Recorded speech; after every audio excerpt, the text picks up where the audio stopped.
بے زباں کو جب وہ زبان دیتا ہے، پڑھنے کو پھر وہ قرآن دیتا ہے، بخشنے پہ آئے جب وہ امت کے گناہوں کو، تحفے میں گناہ گاروں کو رمضان دیتا ہے۔ بسم اللہ الرحمن الرحیم۔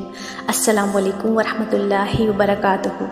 اللہ پاک قرآن کریم میں فرماتا ہے، اے ایمان والو، روزے جس طرح تم سے پہلے لوگوں پر فرض کیے گئے تھے تم پر بھی فرض کیے گئے ہیں، تاکہ تم پرہیزگار بن جاؤ۔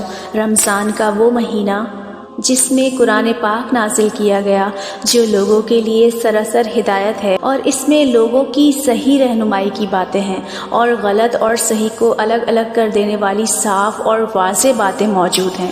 سو تم میں سے جو کوئی اس مہینے میں موجود ہو وہ اس پورے مہینے کے روزے رکھے۔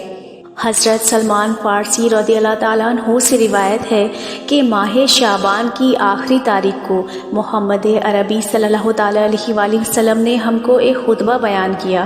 اس میں رسول خدا صلی اللہ تعالیٰ علیہ وآلہ وسلم نے فرمایا، اے لوگو، تم پر ایک عظمت اور برکت والا مہینہ سایہ فگن ہو رہا ہے۔ اس مہینے کی ایک رات شب قدر 1000 راتوں سے بہتر ہے۔ اس مہینے کے روزے اللہ پاک نے فرض کیے ہیں۔ اس کی راتوں میں بارگاہ خداوندی میں کھڑے ہونا، یعنی نماز تراویح پڑھنے اور نفل عبادت کو مقرر کیا، جس کا بہت بڑا ثواب رکھا گیا ہے۔ جو شخص اس مہینے میں اللہ کی رضا اور اس کا قرب حاصل کرنے کے لیے کوئی غیر فرض عبادت اللہ کی رضا اور ثواب حاصل کرنے کے لیے افطار کرائے، اس کے گناہ کی مغفرت، آتش دوزخ سے آزادی کا ذریعہ ہوگا، اور اس کو روزے دار کے برابر ثواب دیا جائے گا، اور بغیر اس کے کہ روزے دار کے ثواب میں کمی کی جائے۔ رسول خدا صلی اللہ تعالیٰ علیہ وآلہ وسلم سے عرض کیا گیا کہ یا رسول اللہ صلی اللہ تعالیٰ علیہ وآلہ وسلم، ہم میں سے ہر ایک کو تو افطار کرانے کا سامان میسر نہیں ہوتا، تو غربا اس عظیم ثواب سے محروم رہیں گے۔ تو میرے نبی پاک صلی اللہ تعالیٰ علیہ وآلہ وسلم نے فرمایا کہ اللہ پاک یہ ثواب اس شخص کو بھی دے گا جو دودھ کی ایک تھوڑی سی لسی یا پھر پانی کے ایک گھونٹ پر ہی کسی روزے دار کا افطار کرا دے۔ اس شخص کو اللہ پاک میرے حوض یعنی کوثر سے ایسا سیراب کرے گا کہ جس کے بعد اس کو کبھی پیاس ہی نہیں لگے گی، یہاں تک کہ وہ جنت میں پہنچ جائے گا۔ اس کے بعد محمد عربی صلی اللہ تعالیٰ علیہ وآلہ وسلم نے فرمایا، جو آدمی اس مہینے میں اپنے غلام اور خادم کے کام میں تخفیف اور کمی کر دے گا، اللہ پاک اس کی مغفرت فرما دے گا اور اس کو دوزخ سے رہائی اور آزادی دے دے گا۔ رسول خدا صلی اللہ تعالیٰ علیہ وآلہ وسلم نے فرمایا کہ رمضان کے 3 عشرے ہیں۔ اس کا پہلا عشرہ سراسر رحمت کا ہے، درمیانہ عشرہ نزول بخشش کا ہے، اور آخری عشرہ تو عذاب سے خلاصی کی دستاویز ہیں۔ حضرت ابو ہریرہ رضی اللہ تعالیٰ عنہ سے روایت ہے کہ میرے نبی پاک صلی اللہ تعالیٰ علیہ وآلہ وسلم نے فرمایا، جس شخص نے رمضان کے روزے رکھے حالت ایمان میں اور کیفیت احتساب میں، اس کے لیے اس کے پہلے گناہ معاف کر دیے جائیں گے، اور جو شخص رمضان میں عبادت میں مصروف رہے گا حالت ایمان میں اور کیفیت احتساب کے ساتھ، اس کی پچھلی کوتاہیوں کو معاف کر دیا جائے گا، اور جس شخص نے حالت ایمان اور کیفیت احتساب کے ساتھ شب قدر میں عبادت کی، اس کی گزری کوتاہیاں بخش دی جائیں گی۔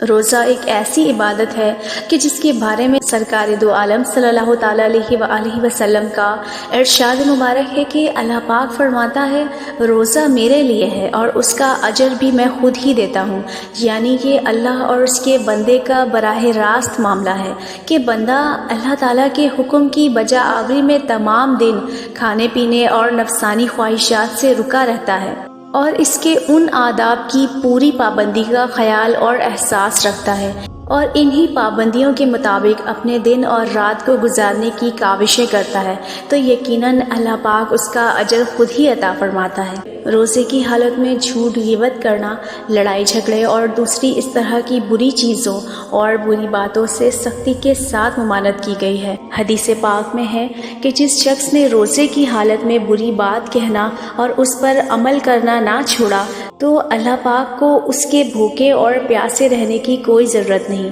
اگر کوئی شخص روزے دار ہونے کے بعد بھی لڑائی جھگڑے، جھوٹ، غیبت، فحش گوئی یا دوسری اس طرح کی باتوں سے نہیں رکتا تو یہ اس کا روزہ ہی نہیں بلکہ یہ اس کا فاقہ بن جاتا ہے جس کا اللہ پاک کے احکام کے ساتھ کوئی تعلق نہیں۔ حدیث پاک میں ہے کہ روزہ صرف کھانے پینے سے رکنے کا نام نہیں بلکہ روزہ تو لغویت اور بری باتوں سے بچنے کا نام ہے۔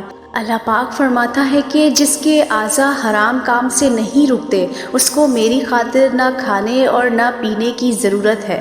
جس طرح زبان کو فحش گوئی، غیبت اور جھوٹ سے بچانا ضروری ہے، اس طرح انسان کے دوسرے اعضاء آنکھ، کان، ناک اور ہاتھ پاؤں کو بھی برے فعل سے بچانا ضروری ہے۔ ناظرین کرام، رمضان المبارک میں جہاں بہت سی برکات اور انعامات ہیں وہیں مسلمانوں کے دوسرے لوگوں کے ساتھ اچھے رویوں کی بھی تلقین فرمائی ہے۔